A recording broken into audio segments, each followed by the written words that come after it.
Hello friends, welcome to my YouTube channel.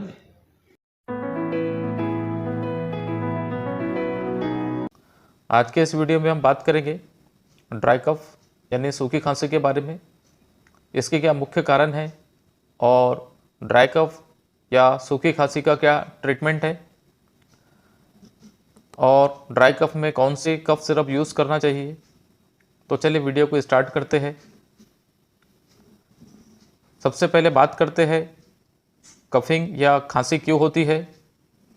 Coughing ये हमारे body का रिफ्लेक्स एक्शन है जो हमारे एयरवे से डस्ट पार्टिकल्स, इरिटेंट्स या म्यूकस को बाहर निकालने में हेल्प करता है। कफ के दो टाइप्स होते हैं। पहला है ड्राई कफ यानी सूखी खांसी, दूसरा है वेट कफ मतलब गीली खांसी।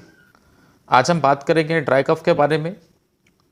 ड्राई कफ में म्यूकस मतलब बलगम प्रोड्यूस नहीं होता है।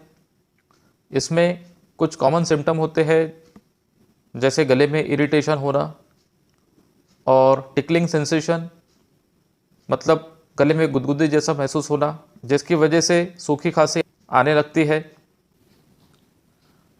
बात करते हैं इसके क्या कॉजेज़ है। इसमें सबसे पहले मुख्य कारण है अपर रेस्पिरेटरी ट्रैक इन्फेक्शन। अगर हमारे रेस्पिरेटरी ट्रैक में अगर कहीं पर इन्फेक्शन हो गया है या इसके अलावा डस्ट या स्मोक या पोल्यूशंस का अगर एलर्जी है तब भी ड्राई कफिंग होता है। और इसके अलावा कोल्ड एंड फ्लू या एस्थमा है, ऐसी कंडीशन में भी ड्राई कफिंग होता है। या इसके अलावा बैक्टीरियल या वायरल इन्फेक्शन है या गैस्ट्रोएसोफेजियल रिफ्लक्स डिसीज़ है, ऐसी कंडीशन में भी ड्राई कफ होता है। अब बात करते हैं ड्राई कफ में जो मेडिसिन यूज़ की जाती है।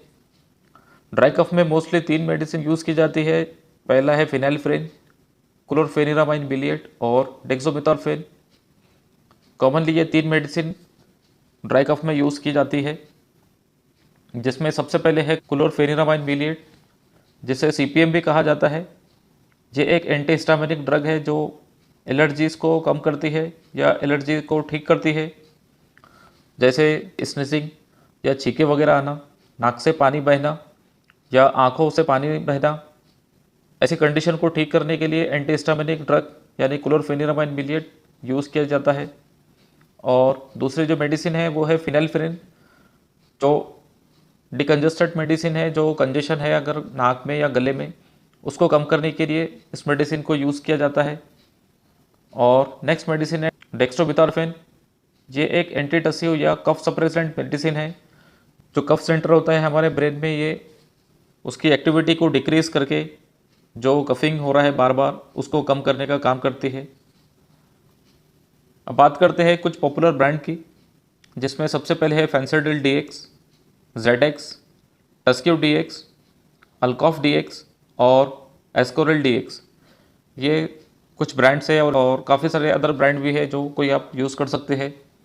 इसमें मोस्टली जो मेडिसिन यूज़ की जाती है वो डेक्स्ट्रोमेथासोन, CPM यानी क्लोरफेनिरामाइन बिलिएट और फिनाइल्फ्रेन। मोस्टली ये मेडिसिन इन कफ सिरप में यूज़ की जाती है। अब बात करते हैं इसके डोज की।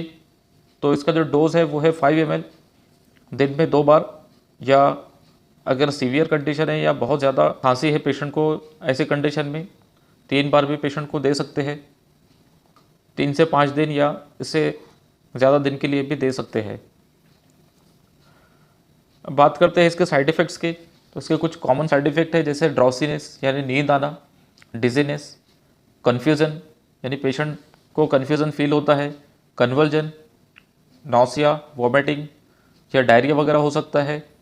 इसके अलावा स्किन पर रैशेस वगैरह आ सकते हैं या ब्लड विज़न, देखने में दिक्कत हो सकती है, सर दर्द, ड्राई माउथ यानी कि मुंह बार बार सूखना, पानी के बार बार प्यास लगना, ऐसे कुछ साइड इफ़ेक्ट पेशेंट में देखने को मिलते हैं।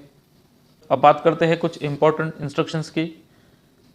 इसमें जो डेक्सोमेथासोन मेडिसिन है ये 4 साल से कम उम्र के बच्चों को नहीं देना चाहिए। ये 4 साल से कम उम्र के बच्चों में कॉन्ट्राइंडिकेटेड है। तो ये थी कुछ इम्पॉर्टेंट मेडिसिन और कुछ कफ सिरप जो ड्राई कफ में यूज़ की जा सकती है। आज का वीडियो आपको कैसा लगा हमको कमेंट्स में लिखकर ज़रूर भेजें और चैनल को ज़रूर सब्सक्राइब करें। Thank you.